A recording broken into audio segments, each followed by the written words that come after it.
सांसों शिव की याद बिना चलते रहना किस काम का है। मेरे प्राणों प्रभु के प्यार बिना तन में रहना बस नाम का है। सांसों शिव की याद बिना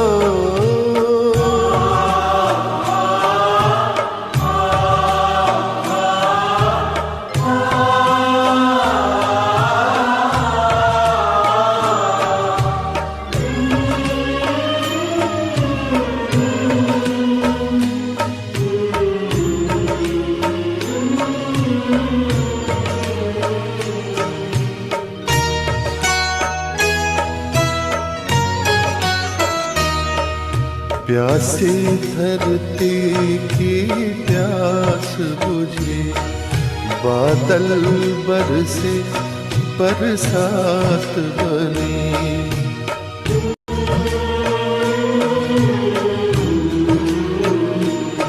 मुख से सुख का अमृत बरसे, जब मन हर्षे तब बात बनी। गुणगान किया ना भगवन का, गुणगान किया ना भगवन का, गाते रहना किस काम का है। सांसों शिव की याद बिना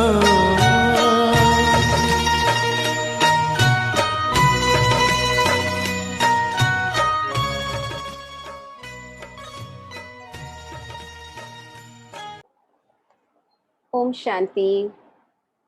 आज 25 जुलाई 2021, अव्यक्त बाप दादा, रिवाइज 20 फरवरी 1988। बाबा के महावाक्य, तन मन की थकावट मिटाने का साधन शक्तिशाली याद। बाबा आज कह रहे, तन मन की थकावट मिटाने का साधन शक्तिशाली याद। आज परदेशी बाप अपने अनादि देशवासी और आदि देशवासी, सेवा अर्थ सभी विदेशी ऐसे बच्चों से मिलने के लिए आए हैं। बाप दादा जानते हैं कि यही मेरे सिके लधे लाडले बच्चे हैं। अनादि देश परम धाम के निवासी हैं और साथ साथ सृष्टि के आदि के इसी भारत भूमि में जब सतयुगी स्वदेश था, अपना राज्य था, जिसको सभी भारत कहते हैं, तो आदि में इसी भारत देशवासी थे। इसी भारत भूमि में ब्रह्मा बाप के साथ साथ राज्य किया है। बाबा याद दिला रहे कि इसी भारत में हमने राज्य किया ब्रह्मा बाबा के साथ साथ। अनेक जन्म अपने राज्य में सुख शांति संपन्न अनेक जीवन व्यतीत किए। इसलिए आदि देशवासी होने के कारण भारत भूमि से दिल का स्नेह है। चाहे कितना भी अभी अंत में भारत गरीब व धूल मिट्टी वाला बन गया है, फिर भी अपना देश सो अपना ही होता है। तो आप सभी की आत्मा का अपना देश और शरीरधारी देवता जीवन का अपना देश कौन सा था?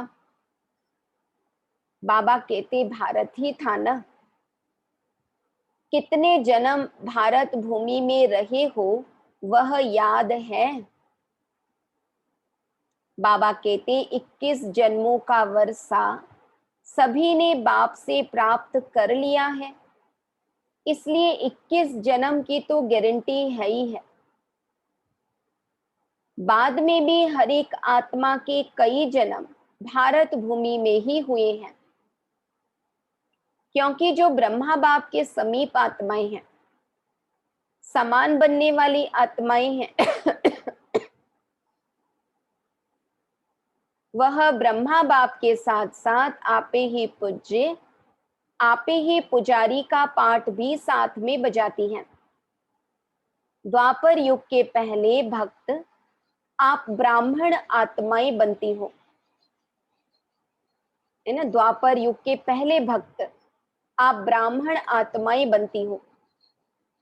आदि स्वर्ग में इसी देश के वासी थे और अनेक बार भारत भूमि के देशवासी हो। इसलिए ब्राह्मणों के अलौकिक संसार मधुबन से अति प्यार है। यह मधुबन ब्राह्मणों का छोटा सा संसार है। तो यह संसार बहुत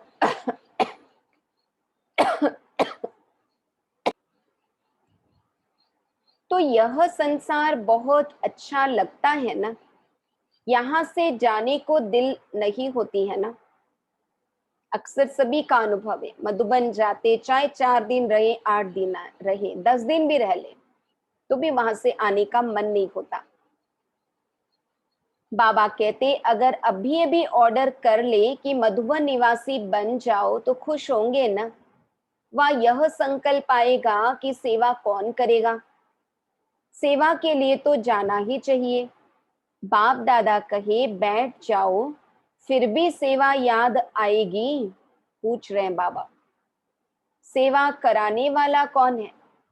जो बाप का डायरेक्शन हो, श्रीमत हो, उसको उसी रूप में पालन करना, इसको कहते हैं सच्चा आज्ञाकारी बच्चा।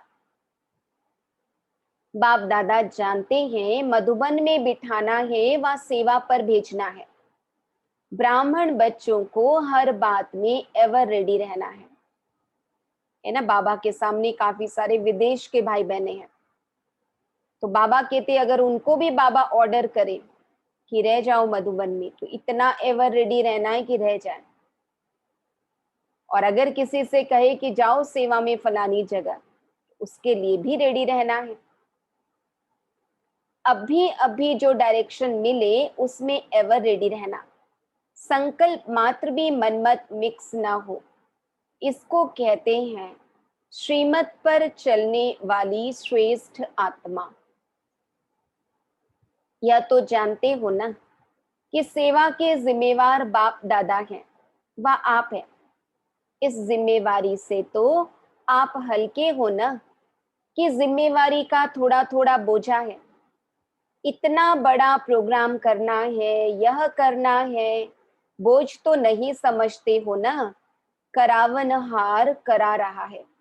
करावनहार एक ही बाप है।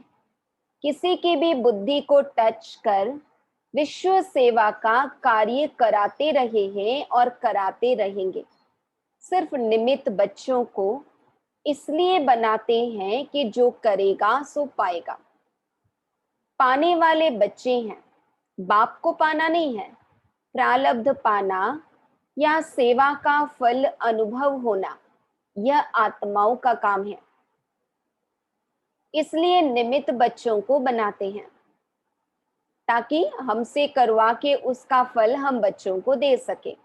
साकार रूप में भी सेवा कराने का कार्य देखा और अभी अव्यक्त रूप में भी करावनहार बाप अव्यक्त ब्रह्मा द्वारा भी कैसे सेवा करा रहा है, यह भी देख रहे हो।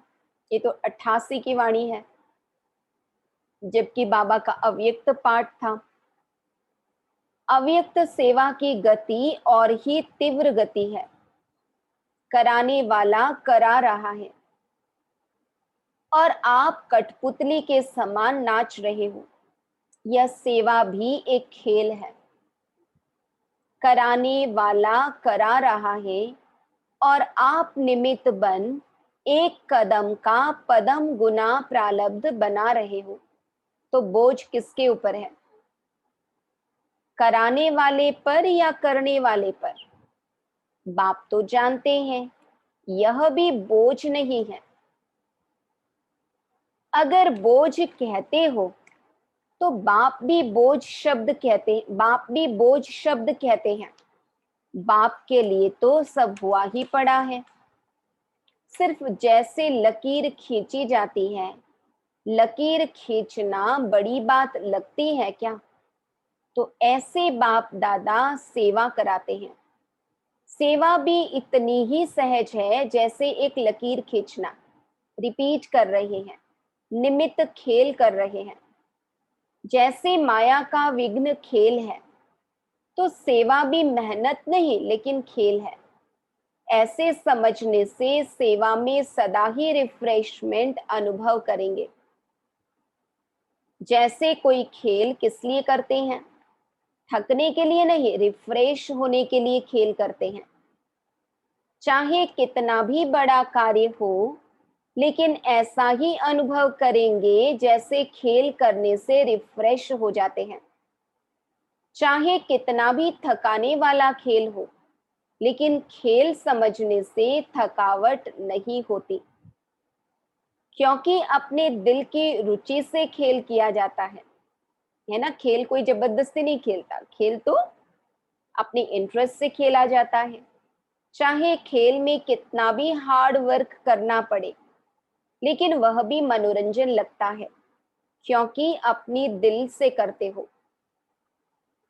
और कोई लौकिक कार्य बोझ मिसल होता है, निर्वाह अर्थ करना ही पड़ेगा। ड्यूटी समझ करते हैं, इसलिए मेहनत लगती है। चाहे शारीरिक मेहनत का, चाहे बुद्धि की मेहनत का काम है, लेकिन ड्यूटी समझ करने से थकावट अनुभव करेंगे, क्योंकि वह दिल की खुशी से नहीं करते। जो अपने मन के उमंग से खुशी से कार्य किया जाता है, उसमें थकावट नहीं होती, बोझ अनुभव नहीं होता। मजबूरी से करेंगे तो बोझ अनुभव होगा, थकावट भी होगी। कहां कहां बच्चों के ऊपर सेवा के हिसाब से ज्यादा कार्य भी आ जाता है, इसलिए भी कभी कभी थकावट फील होती है। बाप दादा देखते हैं कि कई बच्चे अथक बन सेवा करने के उमंग उत्साह में भी रहते हैं, फिर भी हिम्मत रख आगे बढ़ रहे हैं। यह देख बाप दादा हर्षित भी होते हैं। फिर भी सदा बुद्धि को हल्का जरूर रखो। कितनी ही बड़ी जिम्मेवारी हो, बाबा कहते बुद्धि को सदा हल्का रखो। बाप दादा बच्चों के सब प्लान प्रोग्राम वतन में बैठ भी देखते रहते हैं। हर एक बच्चे की याद और सेवा का रिकॉर्ड बाप दादा के पास हर समय का रहता है। जैसे आपकी दुनिया में रिकॉर्ड रखने के कई साधन हैं, बाप के पास साइंस के साधनों से भी रिफाइन साधन है। उसको ऑपरेट भी नहीं करना पड़ता, स्वतः ही कार्य करते रहते। जैसे साइंस के साधन जो भी कार्य करते वह लाइट के आधार से करते। बिजली ना हो तो कितने सारे वैज्ञानिक साधन है जो काम ही ना करें। सूक्ष्म वतन तो है ही लाइट का, साकार वतन की लाइट के साधन फिर भी प्रकृति के साधन है, लेकिन अव्यक्त वतन के साधन प्रकृति के नहीं है। और प्रकृति रूप बदलती है, सतो रजो तमो में परिवर्तन होती है। इस समय तो है ही तमोगुणी प्रकृति, इसलिए यह साधन आज चलेंगे कल नहीं चलेंगे। पुरानी मशीनें तो ड्यूरेबल होती थी, सबका अनुभव है। आजकल की नई नई चीजें खराब होने में देर नहीं लगती। तो बाबा कहते लेकिन अव्यक्त वतन के साधन प्रकृति से परे है, इसलिए वह परिवर्तन में नहीं आते। जब चाहो जैसे चाहो सूक्ष्म साधन सदा ही अपना कार्य करते रहते हैं। इसलिए सब बच्चों के रिकॉर्ड देखना बाप दादा के लिए बड़ी बात नहीं है। आप लोगों को तो साधनों को संभालना ही मुश्किल हो जाता है, तो बाप दादा याद और सेवा का दोनों ही रिकॉर्ड देखते हैं। बच्चा कितना बाबा को याद करता और कितनी सेवा करता, क्योंकि दोनों का बैलेंस एक्स्ट्रा ब्लेसिंग दिलाता है। याद और सेवा का बैलेंस बाबा कहते एक्स्ट्रा ब्लेसिंग दिलाता है। जैसे सेवा के लिए समय निकालते हो तो उसमें कभी नियम से भी ज्यादा लगा देते हो। सेवा में समय लगाना बहुत अच्छी बात है और सेवा का बल भी मिलता है। सेवा में बिजी होने के कारण छोटी छोटी बातों से बच भी जाते हो। बाप दादा बच्चों की सेवा पर बहुत खुश है, हिम्मत पर बलिहार जाते हैं। लेकिन जो सेवा याद में, उन्नति में थोड़ा भी रुकावट करने के निमित्त होती है, बाबा कहते जो सेवा याद में, उन्नति में थोड़ा भी रुकावट करने के निमित्त होती है, तो ऐसी सेवा के समय को कम करना चाहिए। जैसे रात्रि को जागते हो, 12 व 1 बजा देते हो, तो अमृत वेला फ्रेश नहीं होगा। बैठते भी हो तो नियम प्रमाण, और अमृत वेला शक्तिशाली नहीं तो सारे दिन की याद और सेवा में अंतर पड़ जाता है। मानो सेवा के प्लान बनाने में व सेवा को प्रैक्टिकल लाने में समय भी लगता है। भी बाबा भी समझते कि समय लगता, फिर भी बाबा ने याद और सेवा का बैलेंस कहा हुआ है। तो रात के समय को कट करके 12 के बदले 11 बजे सो जाओ। वही 1 घंटा जो कम किया और शरीर को रेस्ट दी, तो अमृत वेला अच्छा रहेगा, बुद्धि भी फ्रेश रहेगी। नहीं तो दिल खाती है कि सेवा तो कर रहे हैं, लेकिन याद का चार्ट जितना होना चाहिए उतना नहीं है। जो संकल्प दिल में व मन में बार बार आता है कि यह ऐसा होना चाहिए, लेकिन हो नहीं रहा है, तो उस संकल्प के कारण बुद्धि भी फ्रेश नहीं होती।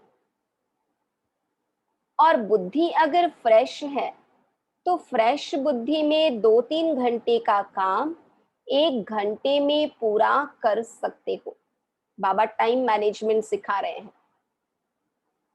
थकी हुई बुद्धि में टाइम ज्यादा लग जाता है, यह अनुभव है ना।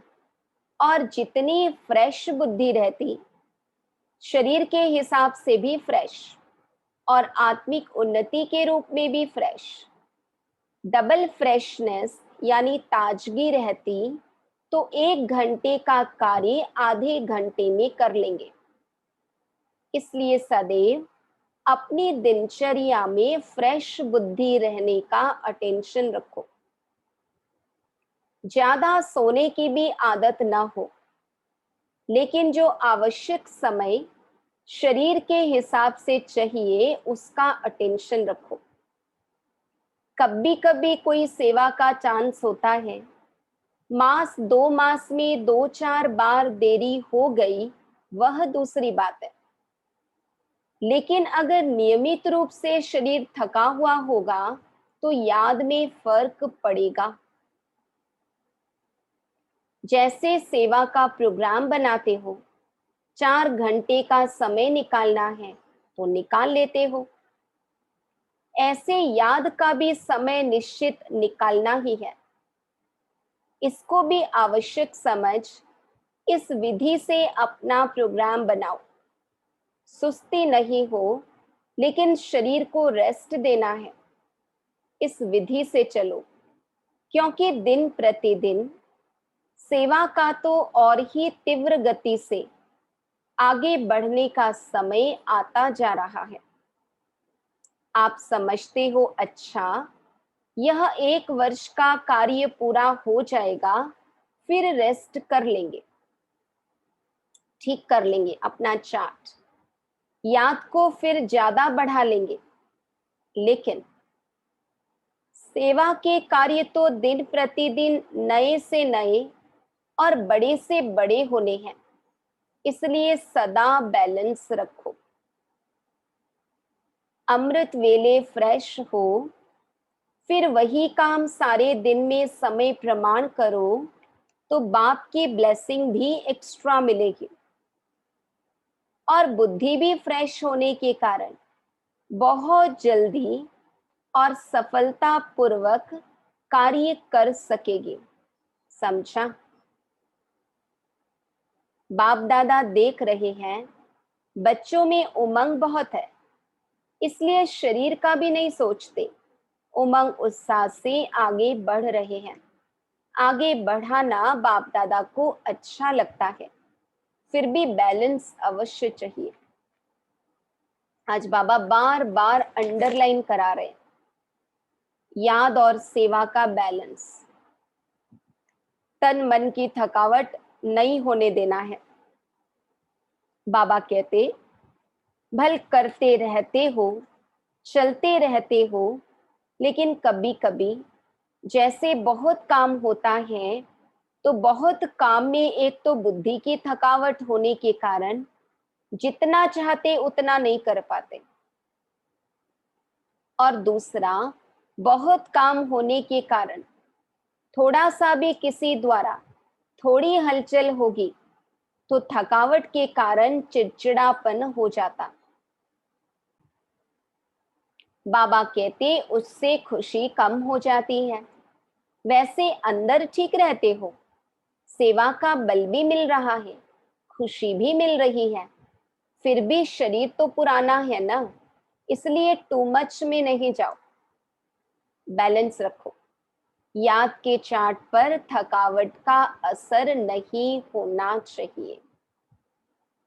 कितनी अच्छी बात बाबा बैलेंस की बता रहे। याद के चार्ट पर थकावट का असर नहीं होना चाहिए। जितना सेवा में बिजी रहते हो, भल कितना भी बिजी रहो, लेकिन थकावट मिटाने का विशेष साधन हर घंटे व 2 घंटे में 1 मिनट भी शक्तिशाली याद का अवश्य निकालो। कैसे करे बैलेंस? बाबा कहते हर घंटे में 1 मिनट भी शक्तिशाली याद का अवश्य निकालो। जैसे कोई शरीर में कमजोर होता है तो शरीर को शक्ति देने के लिए डॉक्टर्स 2-2 घंटे बाद ताकत की दवाई पीने लिए देते हैं, है ना, टॉनिक देंगे कि हर 2 घंटे बाद 1 चम्मच ले लेना, 2 चम्मच ले लेना। टाइम निकाल दवाई पीनी पड़ती है ना, तो बीच बीच में 1 मिनट भी अगर शक्तिशाली याद का निकालो तो उसमें ABC सब विटामिन आ जाएंगे। बाबा कहते बीच बीच में 1 मिनट भी अगर शक्तिशाली याद का निकालो तो उसमें ABC सब विटामिन आ जाएंगे। सुनाया था ना कि शक्तिशाली याद सदा क्यों नहीं रहती, जब है ही बाप के और बाप आपका सर्व संबंध है, दिल का स्नेह है, नॉलेजफुल हो, प्राप्ति के अनुभवी हो, फिर भी शक्तिशाली याद सदा क्यों नहीं रहती? उसका कारण क्या? बाबा कहते अपनी याद का लिंक नहीं रखते। लिंक टूटता है, इसलिए फिर जोड़ने में समय भी लगता, मेहनत भी लगती, और शक्तिशाली के बजाय कमजोर हो जाते। इसलिए बाबा कहते लिंक जुटा रहे।